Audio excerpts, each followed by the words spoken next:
Yogananda, donc toujours compilé, recueilli par Swami Kriyananda, c'est Yogananda lui-même qui raconte.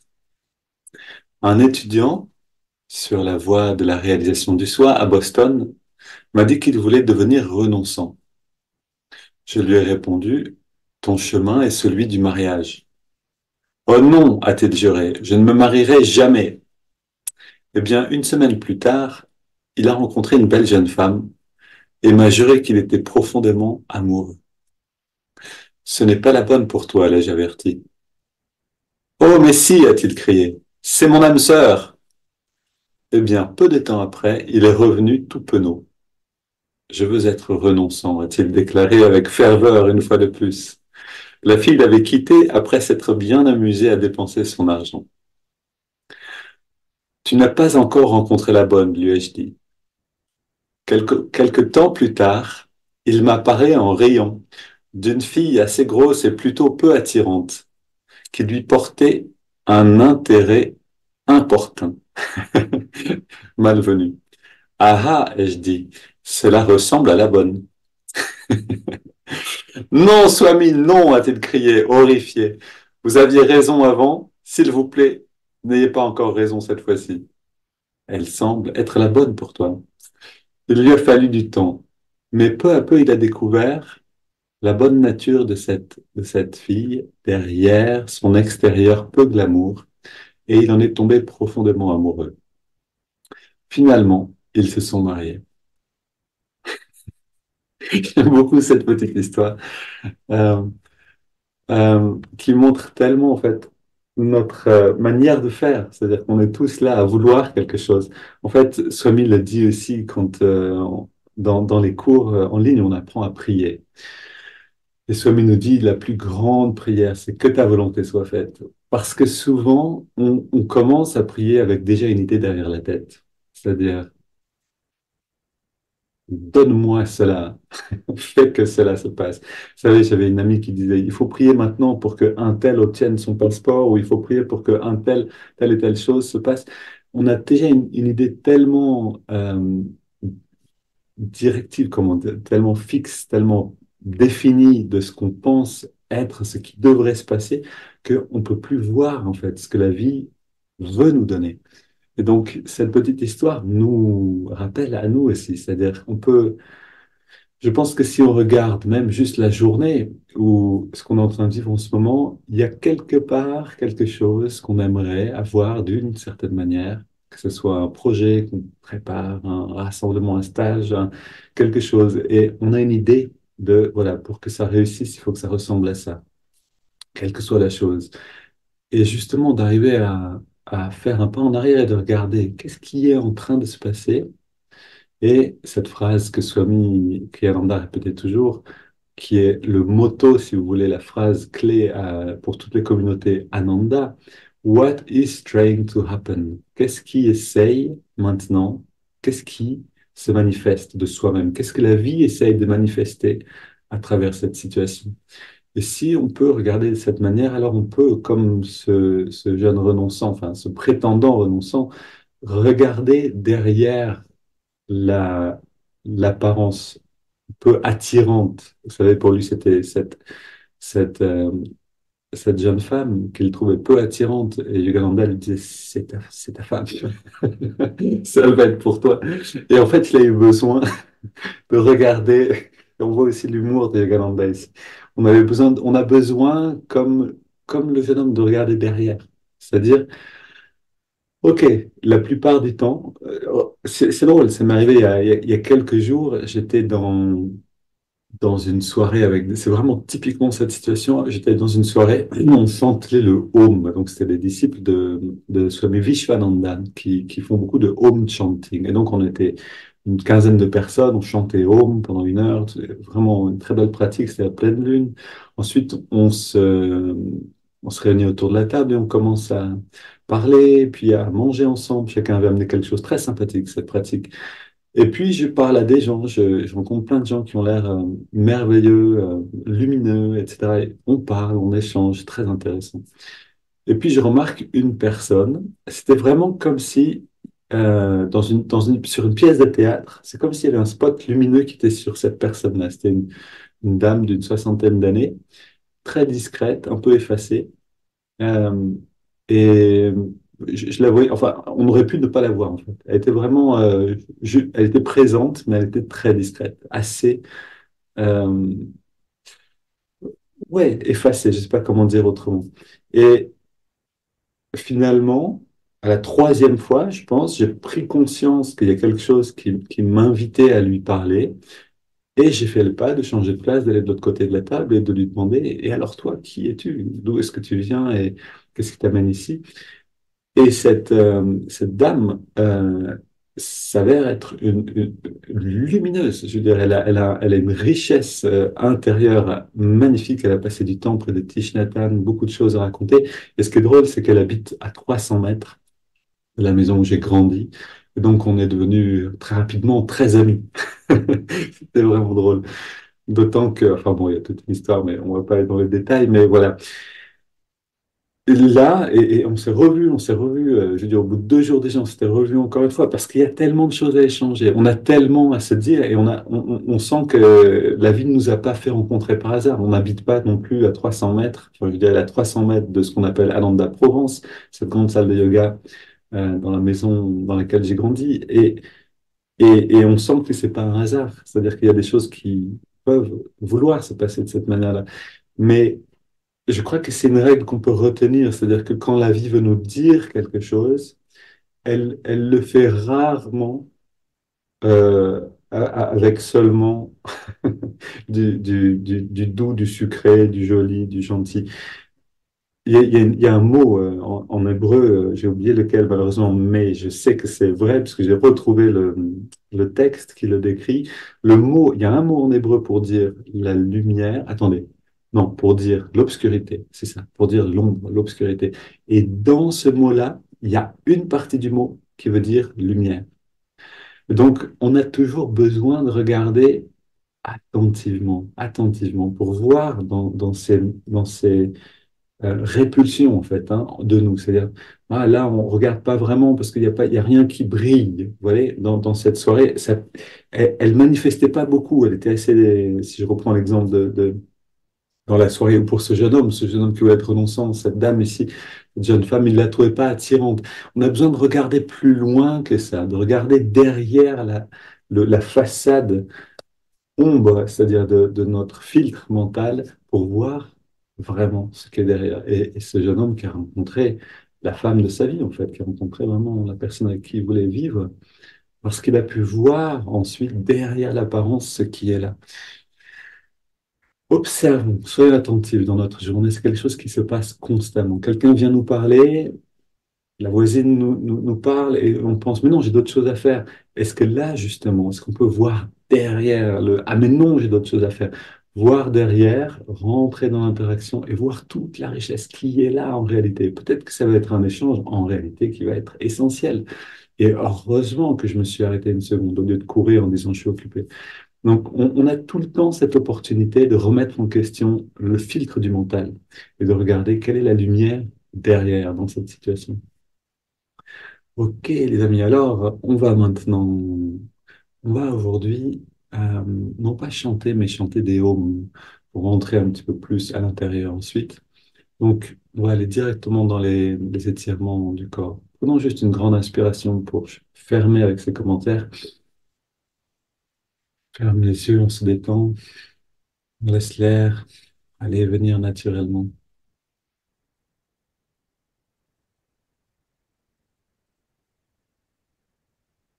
Sans le bien-être à l'intérieur.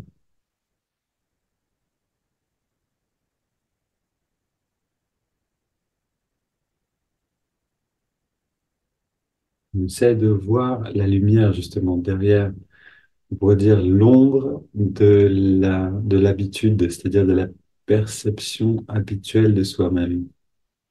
Essayons de regarder vraiment ce qu'est là. Si on peut se percevoir avec profondeur,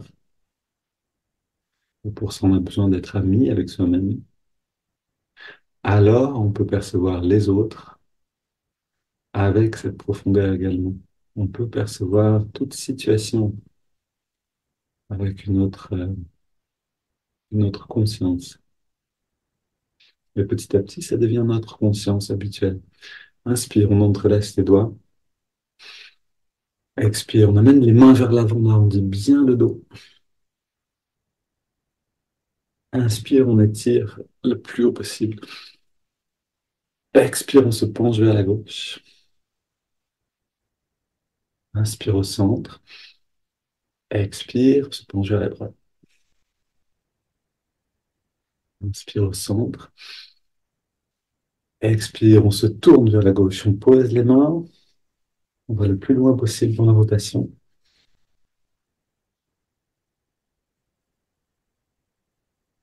Deux grandes respires.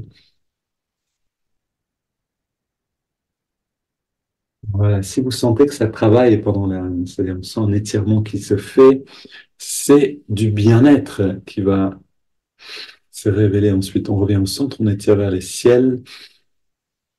Expire, on se tourne vers la droite, on pose les mains, on va le plus loin possible, les mêmes choses. On cherche le travail d'étirement le long de la colonne et on vient au centre.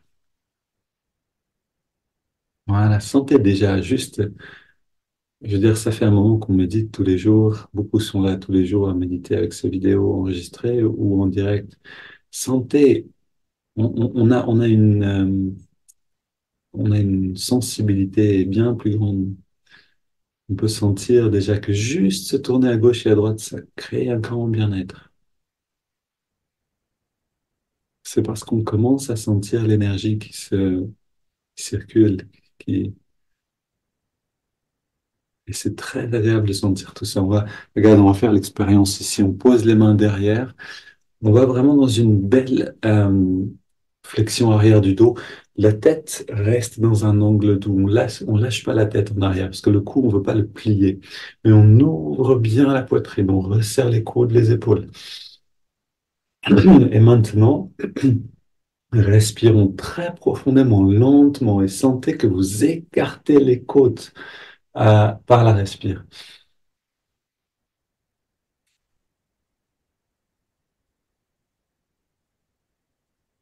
Et soyez sûr de ne pas vous faire mal, mais augmentez encore un petit peu la flexion arrière, si vous pouvez, si c'est possible.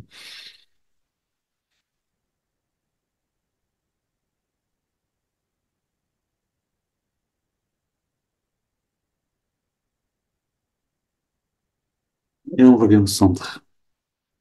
On pose les mains sur les cuisses, on se détend. Et là, sentez le bien-être. Le bien-être qui vient vraiment de cette position qu'on vient de prendre, flexion arrière.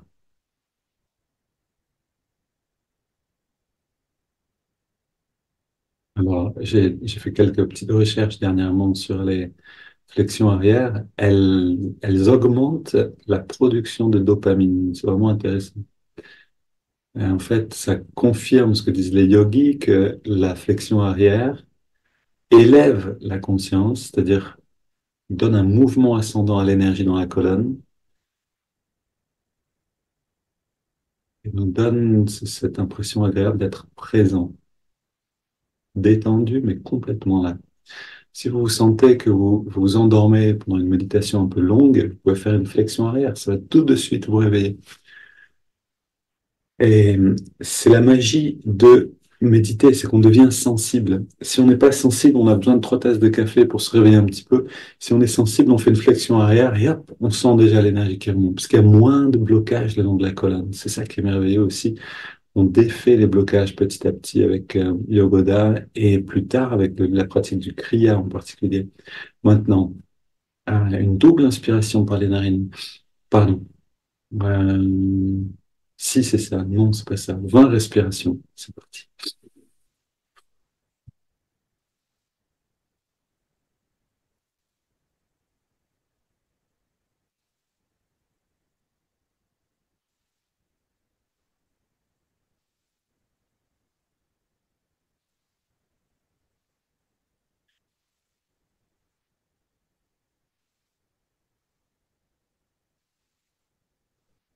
Et là, on est déjà à notre 10 dernières respirations. Ça va à toute vitesse.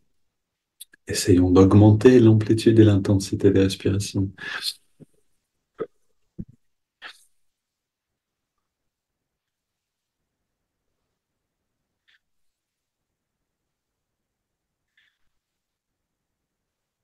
5 dernières.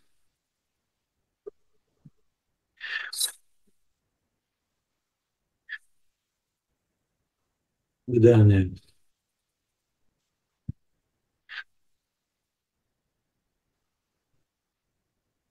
Et on inspire, mais lentement et par les narines. On inspire profondément, très lentement.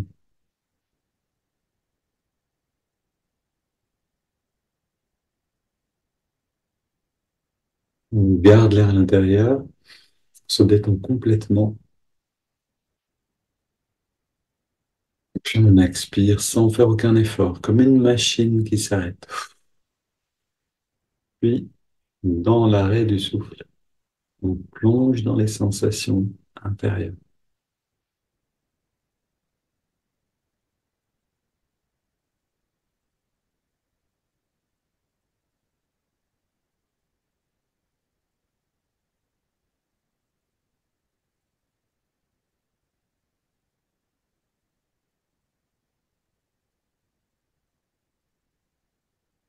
Puis on inspire lentement, profondément. On garde l'air à l'intérieur à nouveau, poumon bien plein. On rentre le ventre, on contracte le périnée, on redresse le regard. On relâche tout et on expire.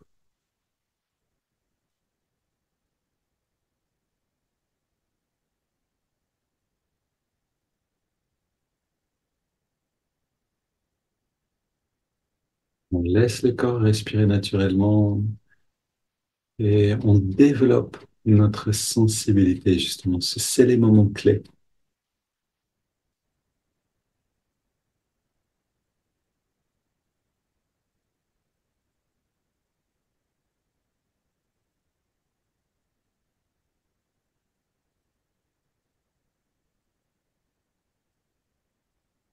Si on est vraiment là, si on est vraiment à l'écoute, on peut voir que ces sensations, cette perception se déploie avec le temps.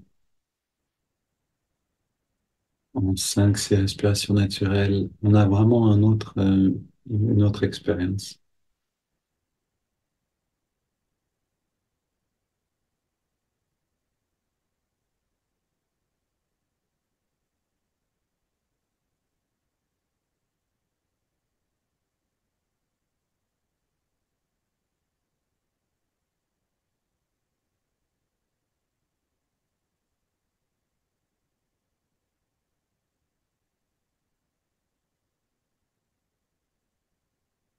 Maintenant, on prend une double inspiration par les narines, on contracte tous les muscles, encore une fois. Double expire, on relâche bien. On fait ça 3 fois en tout.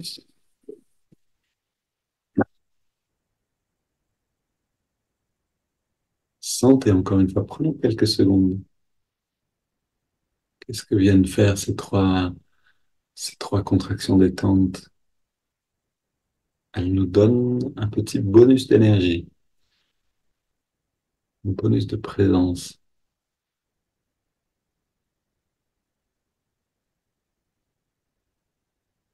Et dans la grande détente qui est là, on inspire lentement par les narines sur 5 en imaginant ou en ressentant l'énergie remonter le long de la colonne. C'est parti.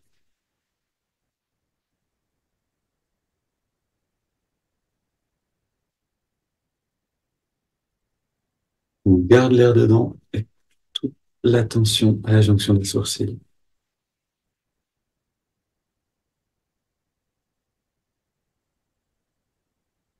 Et puis on expire et on sent justement ce gain de légèreté, l'insoutenable légèreté de l'être. On peut la goûter maintenant. Inspire à nouveau.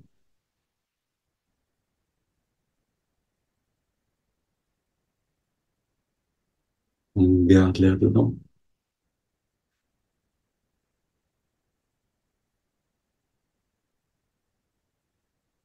Expire.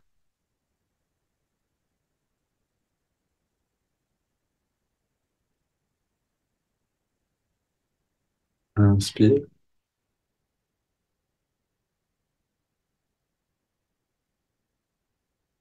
Garde.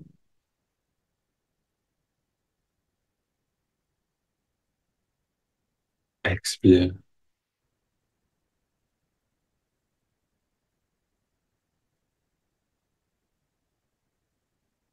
Inspire. Ressentez chaque partie de la colonne. Chaque temps. euh, à chaque inspire, je veux dire vraiment tout ressentir. On garde l'air dedans.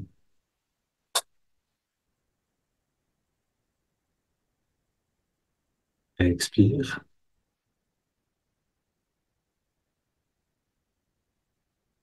Puis une grande inspiration. Et on laisse le corps respirer de lui-même.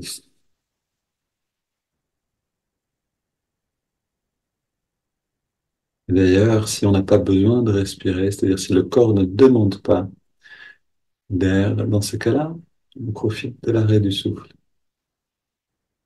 Ce sont ces rétentions naturelles qui sont très apaisantes pour le mental.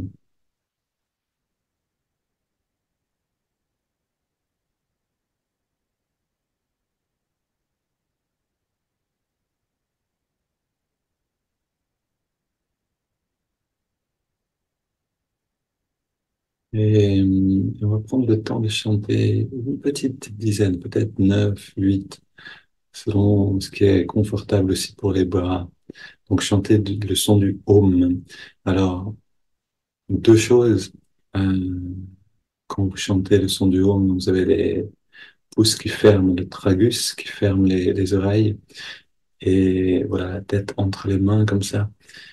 Et prenez le temps, pardon, de chanter le à la fin, relativement long, parce que vous allez sentir une résonance.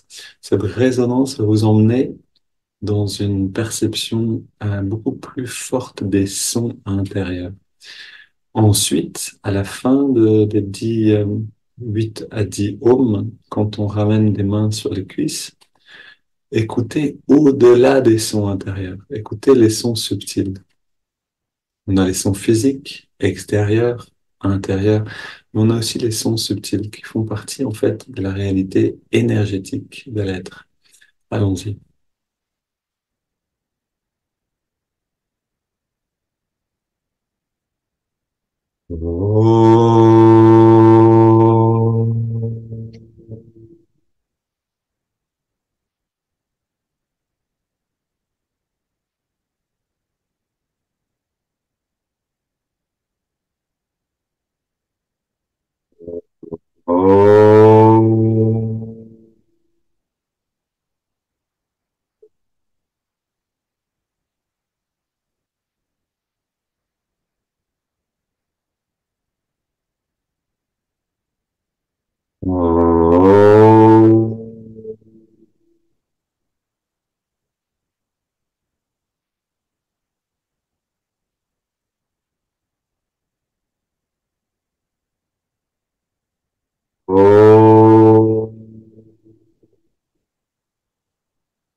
Et si vous entendez ces sons subtils, vous sentez aussi le bien-être qui vient de la perception de cette émotion-là.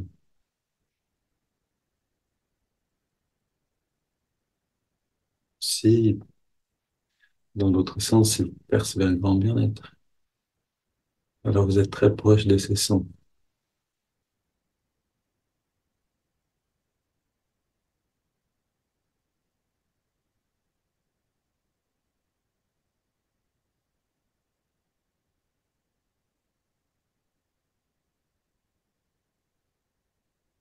Maintenant, amenons l'attention dans les narines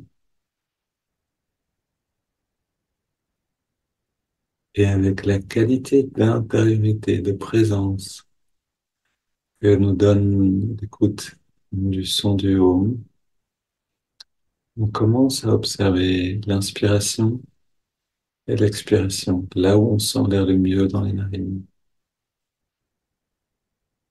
La fraîcheur de l'inspire et la tiédeur de l'expire.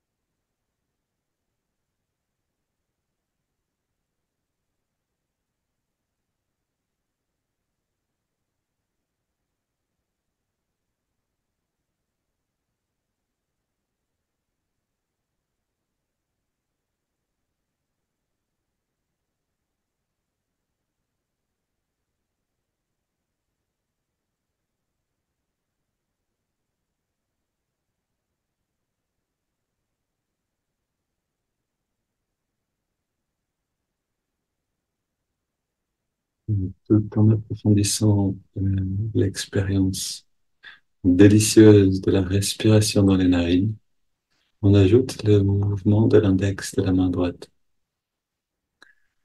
À chaque inspiration naturelle, l'index revient un tout petit peu vers la paume de la main. À chaque expiration naturelle, on relâche complètement l'index et en même temps, on relâche tous les muscles du corps. Alors, si vous sentez que vous êtes déjà passé le retrait des sens, que vous êtes déjà dans cette autre perception du corps, alors ne bougez rien du tout. Si vous n'y êtes pas encore, le mouvement des doigts va vous aider à y aller.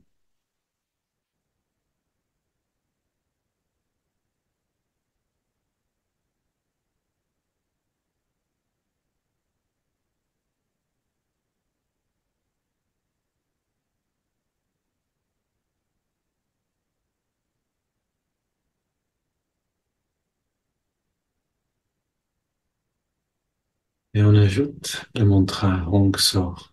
Hong accompagne l'inspire et sort l'expiration naturelle.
On approfondit encore une deux minutes.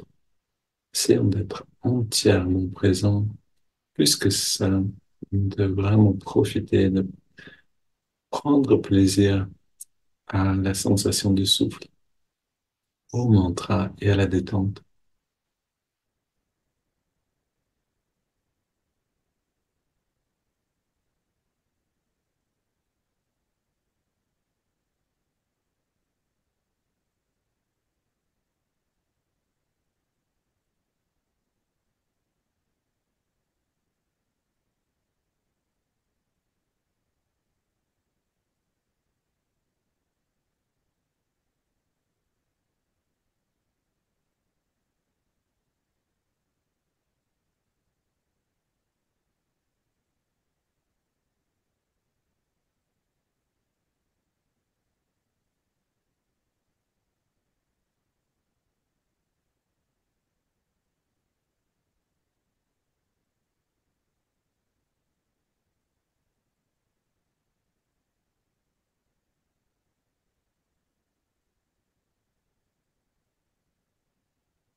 On prend une inspiration profonde,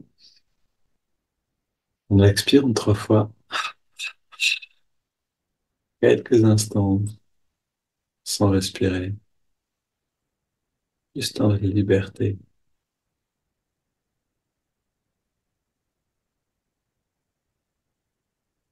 On laisse le corps respirer naturellement et on abandonne toute technique.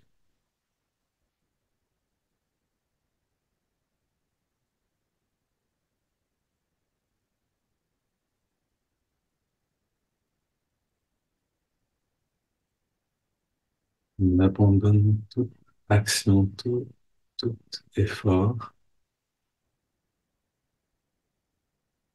On est simplement là à observer conscience, ce bien-être qui se déploie.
Vous pouvez visualiser cette conscience comme une lumière et laisser cette lumière rayonner vers le monde et prolonger cette phase d'expansion aussi longtemps que c'est bon.